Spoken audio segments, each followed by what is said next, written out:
12 अध्याय 3 पद। क्योंकि मैं उस अनुग्रह के कारण जो मुझको मिला है तुम में से हर एक से कहता हूँ कि जैसा समझना चाहिए उससे बढ़कर कोई भी अपने आप को ना समझे, पर जैसा परमेश्वर ने हर एक को परिमाण के अनुसार बांट दिया है वैसा ही सुबुद्धि के साथ अपने को समझे।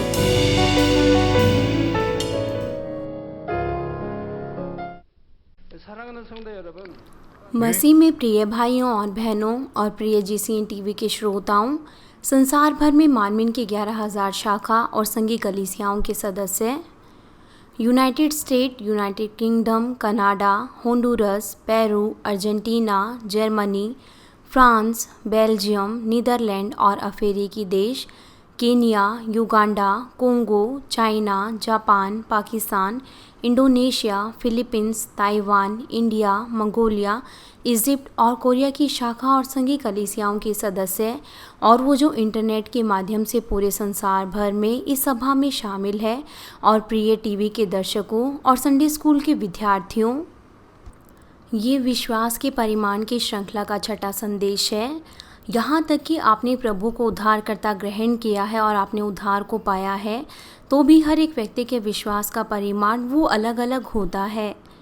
कुछ लोगों के पास ऐसा विश्वास होता है कि जिसके द्वारा वो मुश्किल से उद्धार को पाते हैं, लेकिन जबकि किसी दूसरे लोगों के पास ऐसा महान विश्वास होता है जिसके द्वारा वो पिता परमेश्वर के महान कार्यों को दिखाते हैं। विश्वास के परिमाण संदेशों की श्रृंखला में मैं आपको 5 अलग अलग विश्वास के स्तरों के बारे में बताऊंगा, ताकि आप जांचने पाएं कि अभी आपके पास किस तरीके का विश्वास है और किस तरीके से आप अपने विश्वास को बढ़ा सकते हैं। पिछले संदेश में मैंने आपको पहले विश्वास के स्तर के बारे में बताया। पहले स्तर का विश्वास वो उद्धार पाने का विश्वास है, जिस स्तर में आप पवित्र आत्मा को पाते हैं, और ये विश्वास का वो स्तर है जिसमें आप प्रभु यीशु मसीह को अपना उद्धारकर्ता ग्रहण करते हैं, और उसके बाद कोई व्यक्ति पवित्र आत्मा को पाता है और उसके बाद उस व्यक्ति का नाम स्वर्ग में जीवन की पुस्तक में लिखा जाता है और उनके अंदर फिर उद्धार का विश्वास आता है और वो प्रभु यीशु मसीह पर विश्वास करते हैं जो उनके लिए क्रूस पर चढ़े और जो उनके लिए पुनरुत्थानित हो उठे। और फिर पवित्र आत्मा की अग्नि के द्वारा उनकी छोटी छोटी बीमारियां जल जाती हैं और कुछ लोग वो पवित्र आत्मा के दान को पाते हैं। जिस तरीके से अन्य भाषा में बोलना, वो इस तरीके से अनुग्रह को प्राप्त करते हैं और इस समय उनके होठों में स्तुतियाँ होती हैं और उनको कलीसिया की सभाओं में जाना अच्छा लगता है। जिन्होंने पवित्र आत्मा को पाया है उन्होंने पहले से ही इन सभी चीज़ों का अनुभव किया है। तो क्या अभी भी आपके पास वही आनंद और खुशी है? आप में से कुछ लोग वो इस तरीके से कहने के योग्य होंगे कि अब मैं पहले से और भी अधिक ज़्यादा खुश और आनंदित हूँ जैसे जैसे दिन गुजर रहे हैं। ये ऐसे लोग हैं जो पहले विश्वास के स्तर में नहीं बने रहे जब उन्होंने पवित्र आत्मा को पाया, लेकिन वो लगातार अपने विश्वास में बढ़ते रहे। वो लगातार दूसरे विश्वास के स्तर पर और फिर तीसरे विश्वास के स्तर पर आने पाए। क्योंकि आप एक अच्छा मसीह जीवन जी रहे हैं, इसलिए पवित्र आत्मा आपके हृदय में आनंदित होती है और वो पवित्र आत्मा की भरपूरी को आपको देती है। क्या होगा अगर आपका विश्वास बढ़े नहीं और आप विश्वास के एक ही स्तर पर रुक जाएं? तो फिर पवित्र आत्मा वो आपके हृदय में कराएगी और आप अपने हृदय में बाधा महसूस करेंगे। अगर आप में से कोई इस तरीके से महसूस करता है तो फिर आपको दोबारा से अपने विश्वास को जांचना है। तो आइए अब हम जानें कि विश्वास का दूसरा स्तर क्या है, और अगर आप दूसरे विश्वास के स्तर पर हैं तो आप कौन से स्वर्ग के राज्य में जाएंगे और किस तरीके के स्वर्गीय प्रतिफल वो आपको मिलेंगे। मसीह में प्रिय भाइयों और बहनों, दूसरे विश्वास का स्तर ये वो विश्वास है जिसमें आप परमेश्वर के वचनों का अभ्यास करने की कोशिश करते हैं। जब वो प्रभु को ग्रहण करते हैं तो फिर उनके हृदय में जोश होता है और ये पहले विश्वास के स्तर की शुरुआत होती है। लेकिन वो फिर भी पिता परमेश्वर के वचनों के अनुसार नहीं जीते। वो चर्च जाते हैं तो भी उनके अंदर उनकी बहुत सी पुरानी आदतें होती हैं और तुरंत ही वो धूम्रपान करना, शराब पीना और असभ्य शब्दों को बोलना, अपने ही लाभ के लिए झूठ बोलना, वो तुरंत ही इन सभी बातों को दूर नहीं कर सकते। वो वास्तव में सांसारिक लोगों से ज़्यादा अलग नहीं होते, लेकिन जैसे जैसे वो सभाओं में आते हैं, संदेशों को सुनते हैं, तब वो महसूस करने पाते हैं कि उन्हें भी अपने जीवन को बदलना है। और तब वो जानने पाते हैं कि पिता परमेश्वर की संतान होने के नाते उन्हें किस तरीके से अपने जीवन को जीना है। वो सबत के दिन को पवित्र मानने के बारे में और संपूर्ण दशवांश देने के बारे में सीखते हैं। और इसके अलावा वो परमेश्वर के वचनों को सीखते हैं कि हमें झूठ नहीं बोलना, गुस्सा नहीं करना, न्याय और निंदा नहीं करना, और अपने ही लाभ को नहीं खोजना, दूसरों के लाभ को खोजना है। निरंतर प्रार्थना करें, एक दूसरे की सेवा करें और सबके साथ शांति बनाकर रखें। और तब वो सोचते हैं कि मुझे भी पिता परमेश्वर के इन वचनों के अनुसार जीना है। और इस समय पवित्र आत्मा जो हर एक के हृदय में रहता है, वो उन्हें परमेश्वर के वचनों को याद दिलाता है ताकि वो पिता परमेश्वर के वचनों के अनुसार वो जीने पाएँ। रोमियो 8 अध्याय उसका 26 पद हमें बताता है, इसी रीति से आत्मा भी हमारी दुर्बलता में सहायता करता है, क्योंकि हम नहीं जानते कि प्रार्थना किस रीति से करना चाहिए, परंतु आत्मा आप ही ऐसी आहें भर भर कर जो बयां से बाहर है हमारे लिए विनती करता है। जब परमेश्वर की संतान जब वो परमेश्वर के वचनों के अनुसार नहीं चलते, तो फिर पवित्र आत्मा उनके हृदय के अंदर कराहता है और फिर उन्हें अपने हृदय में पीड़ा महसूस होती है। और फिर जब आप पवित्र आत्मा की भरपूरी को खो देते हैं तो आपके हृदय में बाधा उत्पन्न होती है। आपको जानना चाहिए कि उस समय पवित्र आत्मा वो आपके हृदय में करहा रही है। हमें पिता परमेश्वर के वचनों के अनुसार जीना है, और अगर आप ऐसे नहीं जीते तो फिर पवित्र आत्मा वो करहाते हुए पिता परमेश्वर से प्रार्थना करता है। और क्योंकि पवित्र आत्मा आपके हृदय में करहाता है, इसीलिए आपको बाधा महसूस होती है और आप पवित्र आत्मा की भरपूरी को खो देते हैं। जब आप पिता परमेश्वर के वचनों का पालन करते हैं और सत्य में चलते हैं, तो फिर पवित्र आत्मा वो आनंदित होता है और फिर आपका हृदय आनंद से भरा होता है और आप पवित्र आत्मा से भरे रहते हैं। और आप पवित्र आत्मा के ऐसे कार्यों के द्वारा ताकत को प्राप्त करते हैं ताकि आप अपने पापों और अपनी बुराइयों को महसूस करने पाएँ और आप परमेश्वर के वचनों के अनुसार जीने पाएँ। और जो पहले विश्वास के स्तर पर है, यहाँ तक कि जब वो पाप करते हैं तो भी उन्हें अपने विवेक में महसूस नहीं होता कि वो पाप कर रहे हैं, क्योंकि वो परमेश्वर के वचनों को, सत्य को, असत्य को ज़्यादा नहीं जानते। विश्वास के इस स्तर पर यहाँ तक कि वो पवित्र आत्मा के कराहने को भी नहीं सुन पाते, लेकिन कहीं ना कहीं उनके पास इच्छा होती है कि वो पिता परमेश्वर के वचनों के अनुसार जिए। जब वो परमेश्वर के वचनों को सीखने लगते हैं और जब वो वास्तव में उन वचनों का अभ्यास करने की कोशिश करते हैं, तो फिर वो विश्वास के दूसरे स्तर में प्रवेश करते हैं। लेकिन जब वो परमेश्वर के वचनों को जानते हुए पाप करते हैं, तो वो इस स्तर में अपने पापों को महसूस कर सकते हैं और फिर उन्हें महसूस होता है कि हमें पापों को नहीं करना चाहिए और उन्हें अपने विवेक में पीड़ा होती है और वो पवित्र आत्मा की भरपूरी को खो देते हैं। इसे आसान बनाने के लिए मैं आपको एक उदाहरण देता हूँ। जो एक नया जन्मा बच्चा होता है, जब वो नंगा होता है तो वो शर्म महसूस नहीं करता और यहाँ तक कि वो इस बात को भी नहीं जानता कि उन्हें कपड़े पहनकर रखना चाहिए और वो नहीं जानते कि शर्म क्या है।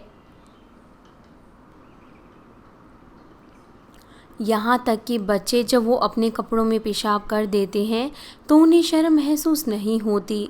जब वो पेशाब करते हैं तो उनके कपड़े और उनका कंबल भी गीला हो जाता है, लेकिन वो इस बात को नहीं जानते कि ये अच्छा नहीं है और फिर उन्हें शर्म भी नहीं आती। क्यों? क्योंकि उनके पास कुछ भी ज्ञान नहीं है। तो फिर उसकी मम्मी क्या कहेगी? ऐसी कौन सी माँ है जो इस तरीके से कहेगी कि तुमने अपने कपड़ों पर पेशाब किया और तुमने अपने कपड़ों को गीला किया, क्या तुम्हें शर्म नहीं आती? लेकिन जब उनका बच्चा थोड़ा सा बड़ा होता है तब वो इस बात को महसूस करते हैं कि नंगा होना ये शर्म की बात है। मैं आपको एक उदाहरण देता हूँ। अगर हम कहें कि एक बच्चा फर्श पर रखे हुए पानी के गिलास को गिरा देता है उसके माता पिता उसे नहीं डांटेंगे, लेकिन वो अपने आप पर ही दोष लगाएंगे कि उन्हें बच्चे के सामने पानी के गिलास को नहीं रखना चाहिए था। लेकिन जब बच्चा बड़ा होता है और उस समय जब वो पानी को फर्श पर गिराए, तो हो सकता है कि उसकी मम्मी पापा उसे डांटें। और ये विश्वास के साथ भी ऐसा ही है। यहाँ तक कि पहले विश्वास के स्तर पर लोग नहीं जानते कि उन्हें सत्य का उल्लंघन नहीं करना चाहिए, क्योंकि वो सत्य को सही से नहीं जानते और वो वचनों को भी सही से नहीं जानते। और पिता परमेश्वर भी उनको पहले विश्वास के स्तर पर कोई सज़ा नहीं देते और ना ही कोई दंड देते हैं। इसीलिए वो लोग जो केवल मरने से पहले प्रभु को उद्धारकर्ता ग्रहण करते हैं, वो केवल शर्मनाक उद्धार को ही प्राप्त करते हैं।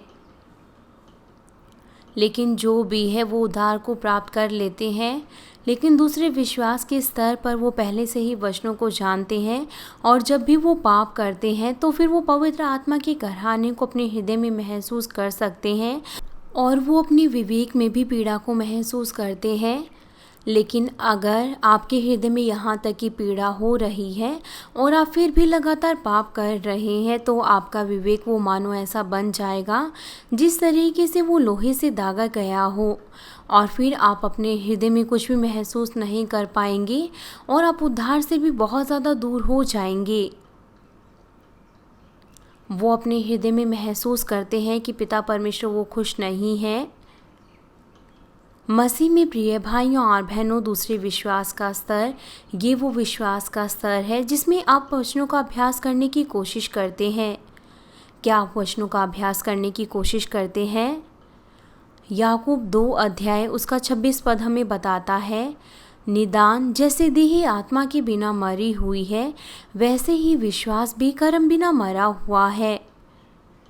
जब वो परमेश्वर के वचनों को सुनते हैं और समझते हैं, अगर उनके पास सचमुच में विश्वास है तो फिर वो उसका अभ्यास करने की कोशिश करेंगे। लेकिन अभी वो सभी वचनों का अभ्यास करने की कोशिश नहीं करते। वो कोशिश तो करते हैं, लेकिन वो फिर भी पूरी तरीके से सत्य के अनुसार नहीं चलते। उन्हें लगातार अभ्यास करना चाहिए और उन्हें लगातार सत्य का अभ्यास करते हुए उन्हें उस आत्मिक युद्ध को जीतना चाहिए। लेकिन दूसरी ओर जब वो लगातार सत्य का अभ्यास नहीं कर पाते, इसीलिए वो दूसरे स्तर पर है। उदाहरण के लिए, जिस तरीके से पिता परमेश्वर कहते हैं कि हमें सबत के दिन को पवित्र मानना है, अगर उनके परिवार में कुछ भी उत्सव या पार्टी हो तो फिर वो सबत के दिन को पवित्र नहीं मान सकते। और जिस तरीके से पिता परमेश्वर कहते हैं कि हमें निरंतर प्रार्थना करना है, तो फिर वो व्यस्त होने के कारण वो लगातार प्रार्थना नहीं करते और वो कभी कभार शिकायत करते हैं जब भी वो आजमाइशों का सामना करते हैं। और वो अपने गुस्से को दूर करने की कोशिश करते हैं और वो सबके साथ शांति बनाकर रखने की कोशिश करते हैं, लेकिन वो कभी कभार अपने आप को नियंत्रित नहीं कर पाते और इस तरीके से वो गुस्सा करते हैं। ऐसे लोगों को जानना चाहिए कि वो दूसरे विश्वास के स्तर पर हैं, यहाँ तक कि वो एल्डर हैं, सीनियर डिकनेस है, लेकिन तो भी ये उनके विश्वास का स्तर है और पिता परमेश्वर की नज़र में वो केवल दूसरे विश्वास के स्तर पर ही हैं।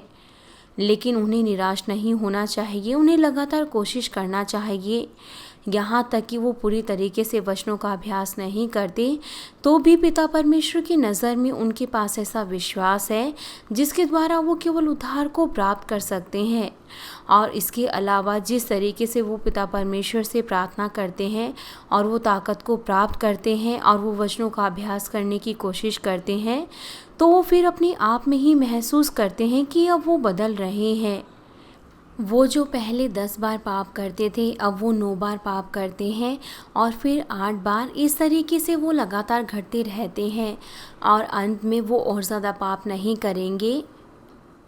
वो जो लगातार इस तरीके से कोशिश कर रहे हैं, वो विश्वास के दूसरे स्तर में है।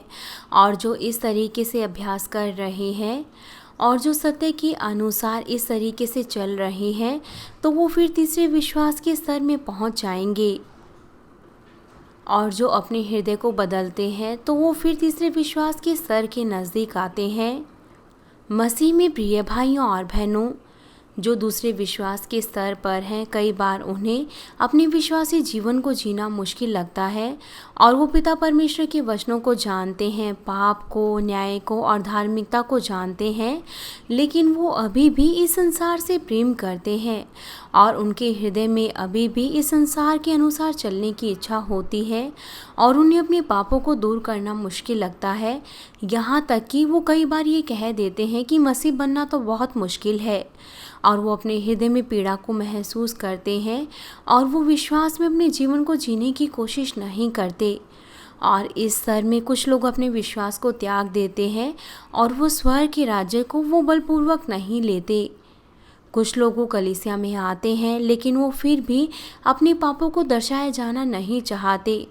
वो केवल एक आरामदायक मसीह जीवन जीना चाहते हैं, लेकिन हम कैसे कहेंगे कि ऐसे लोगों के पास सच्चा विश्वास है? वो कैसे उद्धार को पाएंगे?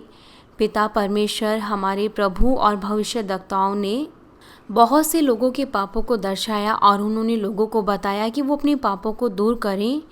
लेकिन अगर कलीसिया वो पापों को ना दर्शाए तो फिर आप अपना एक आराम से मसीह जीवन जी सकते हैं, लेकिन आप कैसे अपने पापों के विरोध में संघर्ष करेंगे और आप अपने पापों को कैसे दूर करेंगे? आपके पापों को दर्शाया जाना चाहिए और लहू बहाने के बिंदु तक आपको अपने पापों को दूर करना है। अगर आप अपने पापों को दूर नहीं करते तो फिर आप एक सच्चा मसीह जीवन नहीं जी सकते। तो फिर ये मरा हुआ विश्वास और मरा हुआ मसीह जीवन होगा। वो अपने कानों को पवित्र आत्मा की आवाज़ के लिए बंद कर देते हैं जो उनके पापों को उन्हें महसूस कराती है। और बहुत से लोगों केवल सांसारिक लोगों की तरह जीना चाहते हैं और वो केवल एक औपचारिक तरीके से अपना मसीह जीवन जीते हैं। जब वो पहले विश्वास के स्तर से दूसरे विश्वास के स्तर पर जाते हैं तो उनका विश्वास बढ़ना चाहिए, लेकिन कभी कभार वो दोबारा से ही पहले विश्वास के स्तर में गिर जाते हैं। और ऐसे लोगों को शत्रु दुष्शैतान वो ना केवल देखेंगे बल्कि वो लगातार उन्हें शारीरिक विचार देंगे ताकि वो उनके अंदर जो छोटा सा भी विश्वास है उसको भी चुरा ले, जो कि राई के दाने के समान है।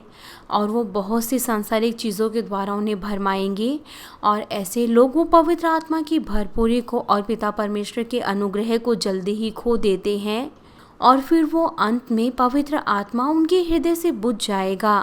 पहला पतरस 5 अध्याय उसका 8 पद हमें बताता है, सचेत हो और जागते रहो, क्योंकि तुम्हारा विरोधी शैतान गरजने वाले सिंह की नाई इस खोज में रहता है कि किसको फाड़ खाए।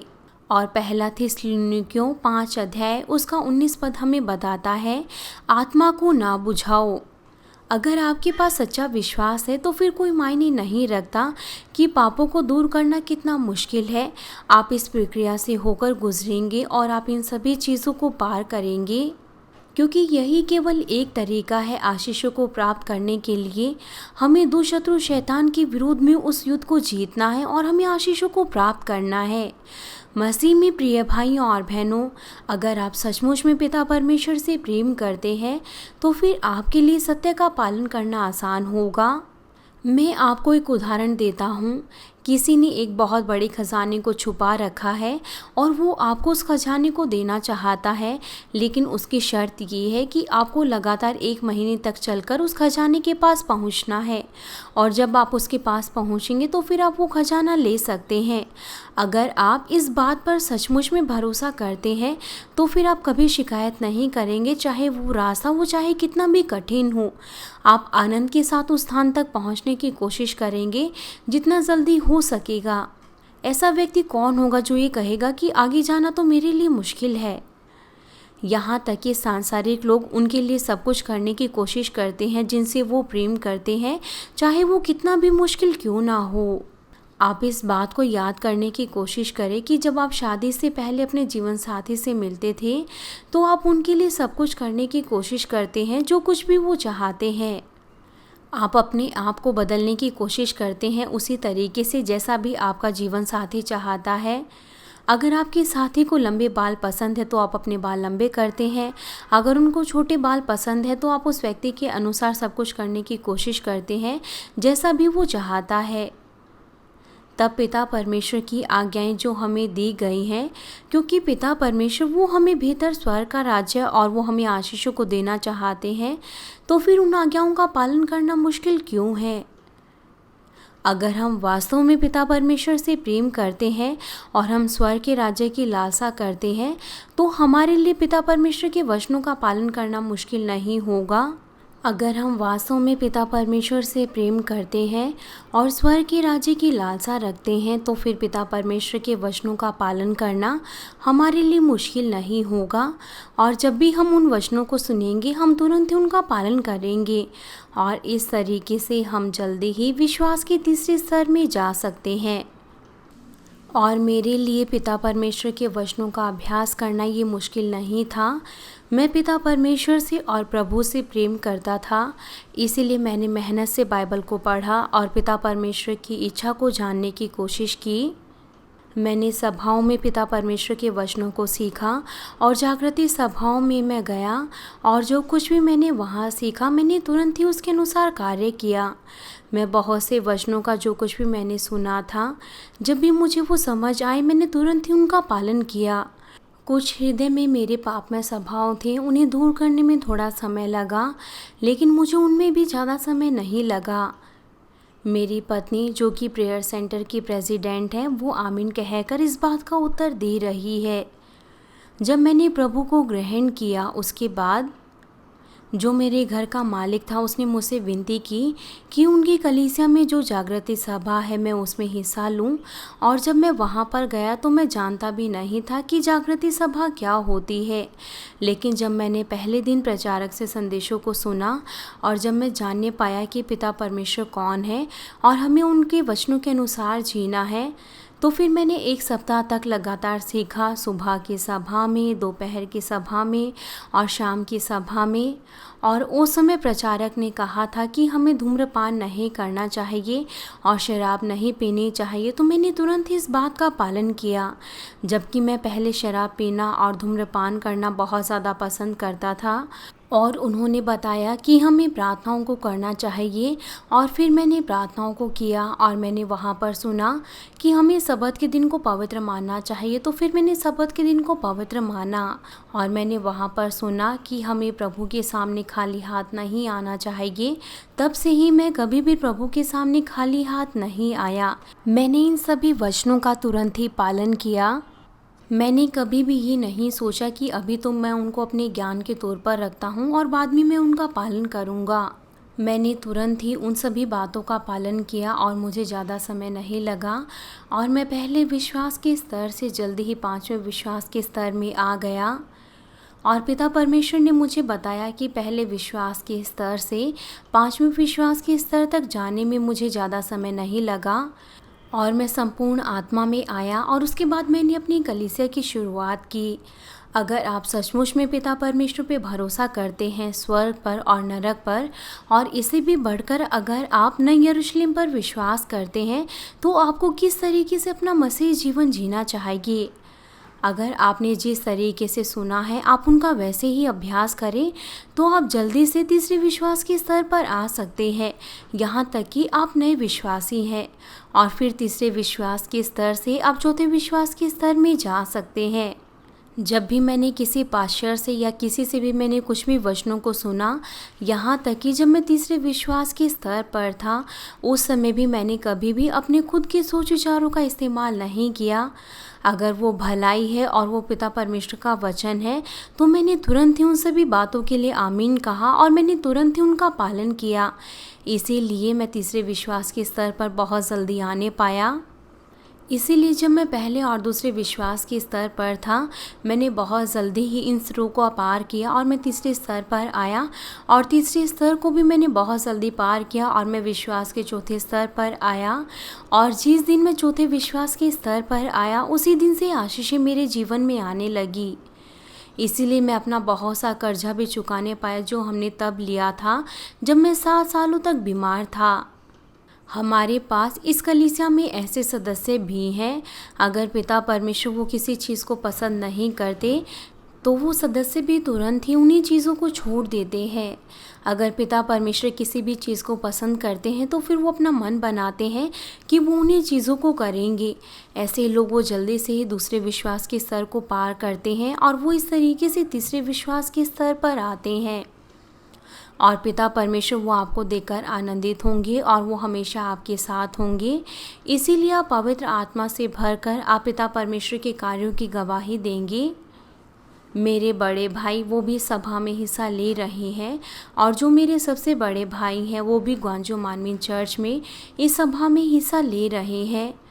और जिस तरीके से मैंने आपको पहले बताया था कि मुझे शराब पीना पहले बहुत ज़्यादा पसंद था और यहाँ तक कि एक भी दिन में बिना शराब पी नहीं रह सकता था। यहाँ तक कि मैं दिन के समय भी शराब पीता था, रात के समय भी मैं शराब पीता था और मैं बिल्कुल शराबी बन चुका था। और एक दिन में मैं लगभग 10 सिगरेट पीता था और मैं हर दिन शराब भी पीता था। यहाँ तक कि मैं बिल्कुल शराबी बन चुका था। लेकिन जब मैंने प्रभु को ग्रहण किया तो मैंने तुरंत ही उन सभी चीज़ों को छोड़ दिया। और जब भी हमारे परिवार में कोई भी पार्टी होती थी या किसी का जन्मदिन होता था और जब हमारे सभी भाई वहाँ पर इकट्ठा होते थे और जब वो शराब पीना शुरू करते थे और उन्होंने वहाँ पर मुझे शराब पीने के लिए दी, लेकिन मैंने वहाँ पर नहीं पी। पहले दिन तो वो मुझे देखकर थोड़ा निराश हुए और वो मेरे बारे में कुछ गलत बातें बोलने लगे। लेकिन जो भी है, जब मैंने पिता परमेश्वर के वचनों को सुना मैंने तुरंत ही शराब को पीना छोड़ दिया। और ये सब्त के दिन को पवित्र मानने के साथ भी ऐसा ही है। जब मैंने प्रभु को ग्रहण किया तो फिर मेरी माँ ने भी सभी मूर्तियों को फेंक दिया और उन्होंने भी केवल प्रभु पर विश्वास किया। जब उनको पता चला कि मैं कलीसिया में जाकर मैं प्रभु यीशु मसीह के द्वारा चंगा हुआ, वो भी खुश थी और उन्होंने भी तुरंत ही कलीसिया में आना शुरू किया। यहाँ तक कि चर्च बहुत ज़्यादा दूर था और यहाँ तक कि वो 70 साल से भी ज़्यादा थी।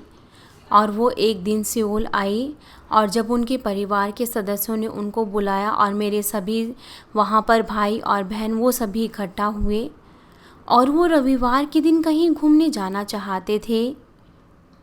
और उन्होंने यहाँ तक कि लंच बॉक्स को भी तैयार किया और वो कहीं पर घूमने जाना चाहते थे।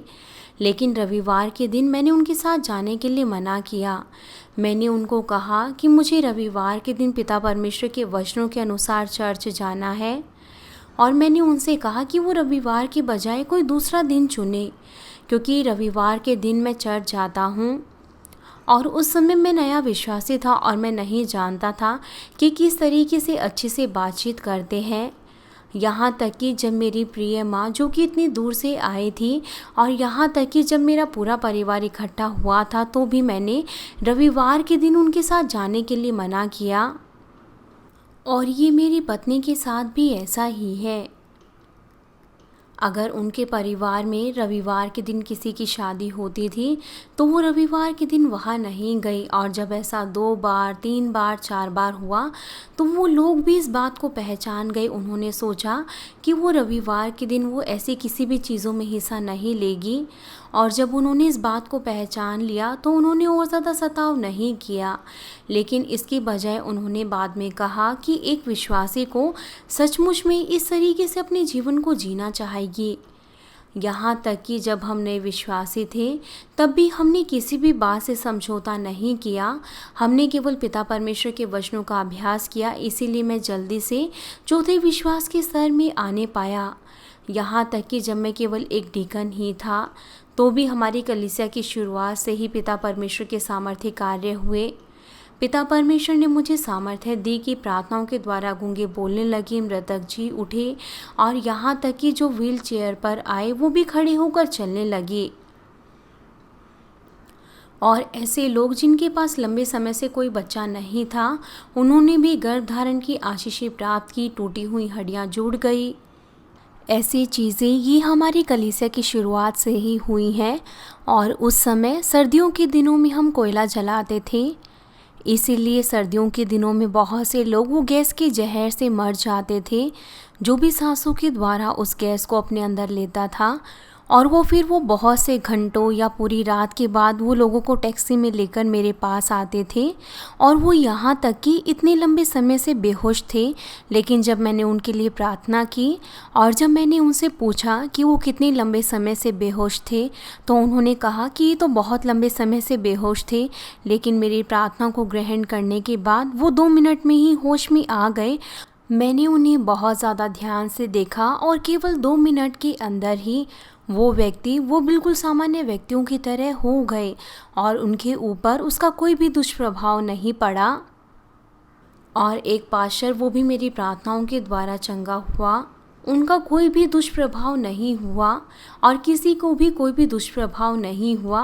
और हम इस बात के लिए धन्यवादी हैं कि उनकी पत्नी ने उस अनुग्रह को नहीं भूला जो कुछ भी उन्होंने प्राप्त किया है, और उस अनुग्रह के लिए वो धन्यवादी होकर स्वयंसेवी होकर कार्य कर रही है। और इसके अलावा आप सीनियर डिकनेस उंडुक्किम को भी जानते हैं। उनका पूरा का पूरा शरीर जल चुका था, लेकिन मेरी प्रार्थनाओं के बाद वो पूरी तरीके से चंगी हो गई और परमेश्वर की सामर्थ्य वो मेरे साथ है। मैंने इस कलीसिया की शुरुआत तब की जब मैं संपूर्ण आत्मा में आ चुका था। मसीह में प्रिय भाइयों और बहनों, वो जो पास्टर्स हैं, कार्यकर्ता हैं और जो ऐसे लोग हैं जो दूसरी भीड़ों की देखरेख करते हैं, उन्हें विशेष तौर से उन लोगों का ध्यान रखना है जो पहले और दूसरे विश्वास के स्तर पर हैं।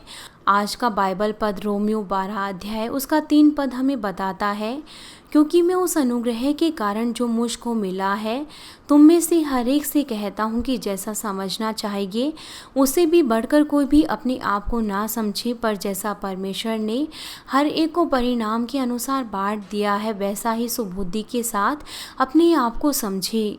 जिस तरीके से कहा गया है कि जब आप किसी को सलाह देते हैं, जब आप किसी के घरों में जाते हैं सभाओं को करने, तो फिर आपको उनके विश्वास के परिमाण के अनुसार आपको उनको सलाह देना है। उदाहरण के लिए, अगर कोई ऐसा नया विश्वासी है जो केवल रविवार की सुबह की सभा में आता है और दोपहर में जाकर वो अपनी दुकान को खोलता है, अगर आप उनको ऐसा कहें कि अगर आप संपूर्ण सब्त के दिन को पवित्र नहीं मानेंगे तो आप आशीष नहीं प्राप्त कर सकते। हो सकता है कि वो बदल जाएं और वो सब्त के दिन को पवित्र माने, लेकिन ज़्यादातर लोग वो विश्वास के पहले स्तर में दबाव महसूस करते हैं और वो सोचते हैं कि मसीह बनना तो बहुत मुश्किल है, और वो यहाँ तक कि रविवार की सुबह की सभा में भी नहीं आते। उनके पास अभी ऐसा विश्वास नहीं है कि वो रविवार के दिन अपनी दुकान को बंद करें। इसीलिए आपको उनके ऊपर दबाव नहीं डालना चाहिए। जब उनका विश्वास बढ़ेगा तो वो इन बातों का पालन कर सकते हैं।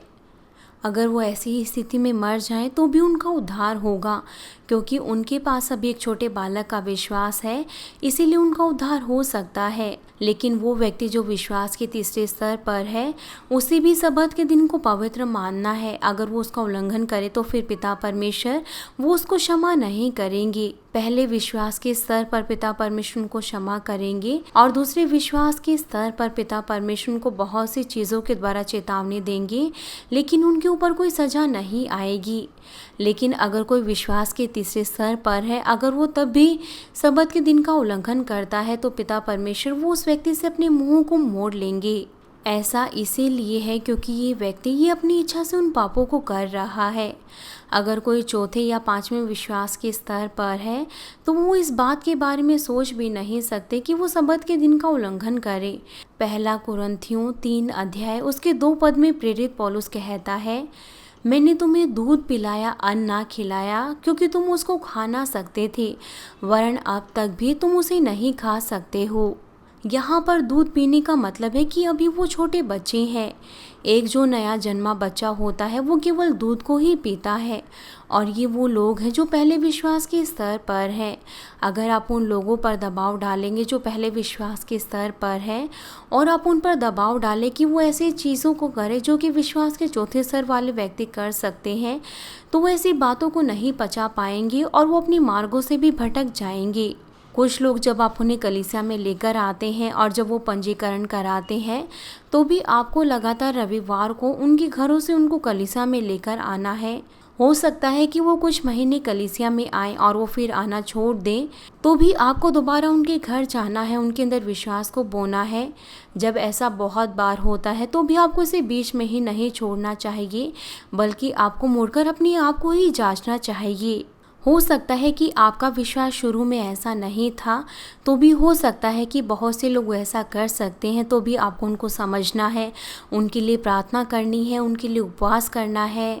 कुछ समय पहले एक शाखा कलीसिया के एक लीडर ने मुझसे कहा कि एक नया विश्वासी उनकी कलीसिया में आया। वो व्यक्ति वो कुछ महीनों के लिए आया और उसने आना छोड़ दिया। तो फिर ये लीडर ये उनके घर गया और वो फिर दोबारा से कलीसिया में आया, लेकिन वो फिर दोबारा से उस व्यक्ति ने कहा कि कलीसिया में आना तो बहुत ज़्यादा मुश्किल है। तो फिर ये लीडर ये बहुत ज़्यादा निराश था और उसने सोचा कि अब वो इस आत्मा की देखरेख नहीं करेगा। लेकिन जब उसने सीनियर पास्टर के बारे में सोचा तो फिर वो सोचने पाया कि मेरे सीनियर पास्टर वो किसी भी आत्मा को नहीं त्यागते। तो उस व्यक्ति ने अपने मन को बदला और वो दोबारा से उस व्यक्ति के घर गया।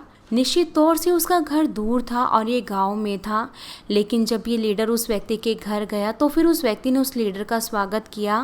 पहले वो कहा करता था कि ये कलीसिया तो बहुत दूर है, वो इतना दूर नहीं आ सकता, इसलिए वो कलीसिया में नहीं आएगा।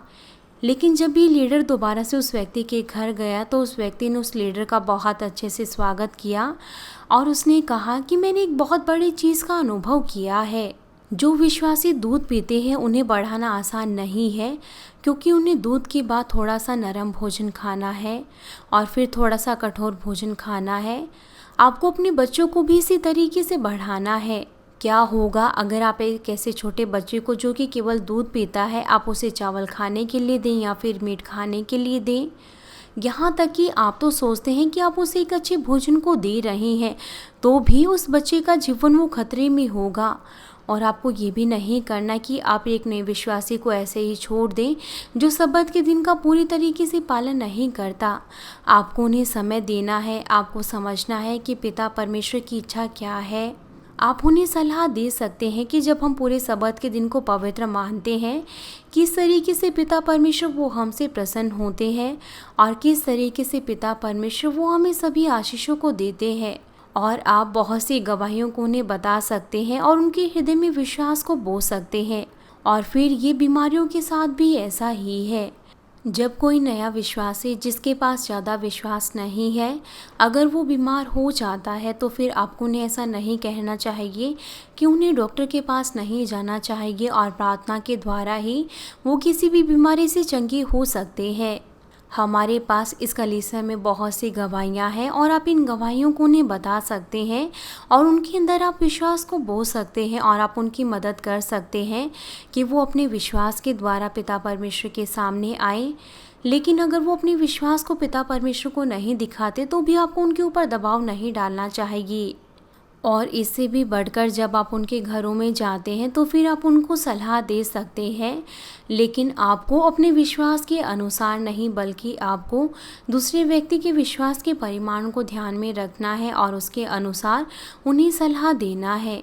इसीलिए आप उनकी मदद करें जिनका विश्वास कमज़ोर है, ताकि वो पिता परमेश्वर के प्रेम को महसूस करें और उनके हृदय में भी भरपूरी हो और इस तरीके से वो विश्वास के तीसरे स्तर में आने पाएँ।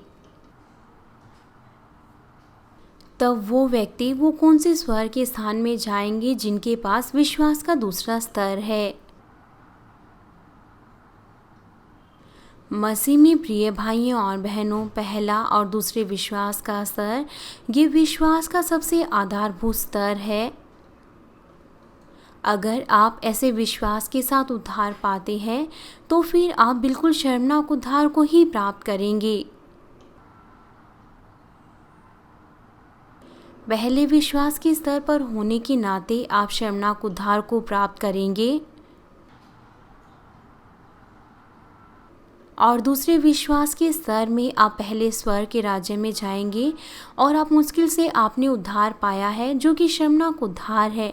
यहाँ तक कि आपने उन पापों को दूर नहीं किया जो आप अपने कार्यों में करते थे।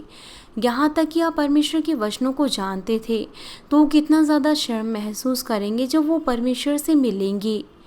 इब्रानियों 12 अध्याय उसका 14 पद हमें बताता है, सबसे मेल मिलाप रखने और उस पवित्रता की खोजी हो जिसके बिना कोई प्रभु को कदापि ना देखेगा। अब आपने आत्मा के बारे में सीखा है और आप स्वर्ग और नरक के बारे में भी जानते हैं, इसलिए आप जानते हैं कि बाइबल पद ऐसा क्यों कहता है। अगर आपके अंदर बुराई है, आप दूसरों के साथ शांति नहीं बनाते, तो आप प्रभु को कदापि नहीं देखने पाएंगे, क्योंकि पिता परमेश्वर का वचन ये सत्य है। यहाँ तक कि उन्होंने अपने पापों को अपने कार्यों के द्वारा दूर नहीं किया। सभी के साथ शांति बनाकर रखना और पवित्र होना, अगर वो उन्होंने इन बातों को अपने हृदय में नहीं जोता तो वो प्रभु के चेहरे को नहीं देखने पाएंगे। और इसके अलावा जब वो दूसरे विश्वासियों को देखते हैं जो पापों के विरोध में संघर्ष कर रहे हैं, क्योंकि वो अपने विश्वास की चाल में सुस्त हैं, इसलिए वो अपने आप में शर्म महसूस करते हैं। यहाँ तक कि आप ये भी महसूस नहीं करते कि इस पृथ्वी पर कितना शर्मनाक है। यहाँ तक कि जब आपकी आत्मा आपके शरीर को छोड़ देगी तो आप स्पष्ट तौर से देख सकते हैं कि आपने कितना ज़्यादा शर्मनाक मसीह जीवन जिया। आप उन विश्वासियों को नहीं देखने पाएंगे जिनका तेज वो आपसे अधिक है, यहाँ तक कि वो आपके बच्चे ही क्यों ना हो, क्योंकि वो बहुत ज़्यादा शर्म महसूस करेंगे। इसलिए आप उन्हें नहीं देखने पाएंगे क्योंकि उनका तेज अधिक होगा। पिता परमेश्वर वो किसी के बाहरी रंग रूप को नहीं देखते, बल्कि वो हर एक किसी के हृदय को जांचते हैं। यहाँ तक कि कुछ ही महीनों पहले जिन्होंने अपने विश्वासी जीवन को शुरू किया है, वो जल्द ही विश्वास की तीसरी स्तर में जा सकते हैं, अगर वो मेहनत करके पिता परमेश्वर के वचनों को सुने और उनका पालन करें। अगर वो इस तरीके से अपना मसीह जीवन जिएंगे तो बहुत से प्रार्थनाओं के उत्तरों को प्राप्त करेंगे और उनकी गवाहियाँ वो रुकेंगी नहीं। और यहाँ तक कि जिन्होंने बहुत लंबे समय पहले प्रभु को ग्रहण किया लेकिन अपने पापों को दूर नहीं किया, तो उनके पास बहुत से गवाहियाँ नहीं होती और वो यहाँ तक कि वो पवित्र आत्मा की आवाज़ को भी नहीं सुन पाते। लेकिन वो व्यक्ति जो बहुत लंबे समय से विश्वासी है, वो पवित्र आत्मा की आवाज़ को तभी सुन सकते हैं जितना ज़्यादा वो वचनों का पालन करेंगे, और जितना ज़्यादा वो चीज़ों का अनुभव करेंगे वो उतना ही पालन कर सकते हैं। मैं सोचता हूँ कि सबसे पहले मैं ज़्यादा नहीं जानता था, इसलिए मैं ज़्यादा पवित्र आत्मा की आवाज़ को नहीं सुन पाया। लेकिन जैसे ही मैंने वचनों का पालन करना शुरू किया तो पिता परमेश्वर ने भी मुझे प्रशिक्षण दिया कि मुझे पता चला कि कैसे पवित्र आत्मा की आवाज़ सुनी जाती है। और इसके अलावा जो पिता परमेश्वर के वचनों का पालन करते हैं वो पवित्र आत्मा की आवाज़ को सुन सकते हैं।